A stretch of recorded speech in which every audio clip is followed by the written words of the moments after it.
त्यामुळं पारखून घ्यायचं पुस्तक, क्लास, शिक्षक, आणि क्लास लावू नका, शिक्षकाला लावा. ही गोष्ट तुम्ही नवीन पोरांना सांगायची.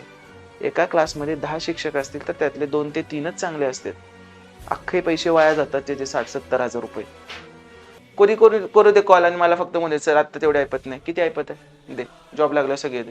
एवढंच वाक्य असतं माझं. पण ते बोलताना तसं वाटलं पाहिजे मला. तेवढं तर कळतं ना. बोलताना जर कोण डिसेंटपणे माझ्याशी बोलला, मी कशाला म्हणूया ना एवढीच फी तेवढीच फी. अरे घे, शिकून घे बाबा. जेव्हा तुझ्याकडे येतील तेव्हा तू आठवणीने दे. मी काय मागत नाही. नवीन पोराला वाटतं की अरे वेळ वाया जाईल, पण जातो का वेळ वाया? सगळा क्लास करून परत तुम्ही एक शिक्षकच लावायच्या मार्गावर आला ना. किंवा मी पण, किंवा माझ्या मित्रांनी पण तेच केलं ना. सुरुवातीला लावला भला मोठा क्लास, पण नंतर शेवटी इंडिव्हिज्युअल टीचर त्या विषयाचा, आणि सगळे टीचर एका ह्याच्यात नाही येऊ शकत. प्रत्येकाचे वेगवेगळे अँबिशन आहेत. एका महिन्यात किती तरवारी खुपसणार आहे? तर असं वागलं तर का कोण लीक करायला जाईल? आणि कोण लीक करायला गेलं तरी मला त्यासाठी एक स्टोरी आहे, ती तुम्हाला सांगतो. बॅचच्या पोरांना कधीतरी सांगितली असेल. कर्ण माहिती आहे? कर्ण महाभारतातला. परशुरामाकडून विद्या घेतली. कशी विद्या घेतली? खोटं बोलून विद्या घेतली की मी असं आहे, मी तसं आहे, हे.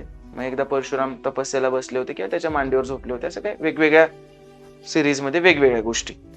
आणि मग ते भंग करायचं नसतं त्या काळचं. गुरुला एकदम आदर. आताच थोडीच आहे. मग भंग करू द्यायची नाही किंवा त्याला डिस्टर्ब नाही झाला पाहिजे. मग तिथं काही विंचू आला, खेकडा आला, कोणतं आलं आणि तो चावला कर्णाला. कर्णाच्या मांडीवर झोपले होते ते. ठीक आहे, चावला तो.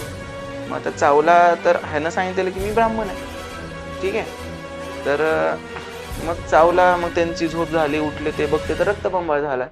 मग परशुराम म्हणले एका ब्राह्मणाकडे एवढे पेशन्स असू शकत नाही. तू आतापर्यंत ओरडायला पाहिजे होता, म्हणजे तू माझ्याशी खोटं बोलला. परशुराम तेव्हा फक्त ब्राह्मणांना विद्या द्यायची, बरोबर ना? असंच काहीतरी. थोडंफार इकडे तिकडे होईल. मी काय ही दंतकथाच म्हणतो मी, पण स्टोरी एक नंबर आहे.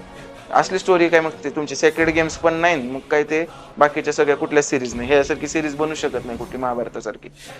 तर मग तू नाहीये, तू माझ्याकडून चोरून विद्या घेतली, तू माझ्याकडून खोटं बोलून विद्या घेतली, किंवा तू माझ्याकडून चुकीच्या मार्गाने विद्या ग्रहण केली, तर मी तुला शाप देतो. तू तुझ्या जीवनात खूप पुढे जाशील, पण जेव्हा तुला तुझ्या विद्येची सगळ्यात जास्त गरज असेल तेव्हा तुला तुझी विद्या आठवणार नाही. जाशील बिशील माझा पोस्ट कधी चोरून बघायला. पेपरच्या दिवशी आकडे सुद्धा आठवणार नाहीत. आकडे सुद्धा 80 पर्यंतच. 81 ते 100 प्रश्नच दिसणार नाहीत. बोल काय करणार मग?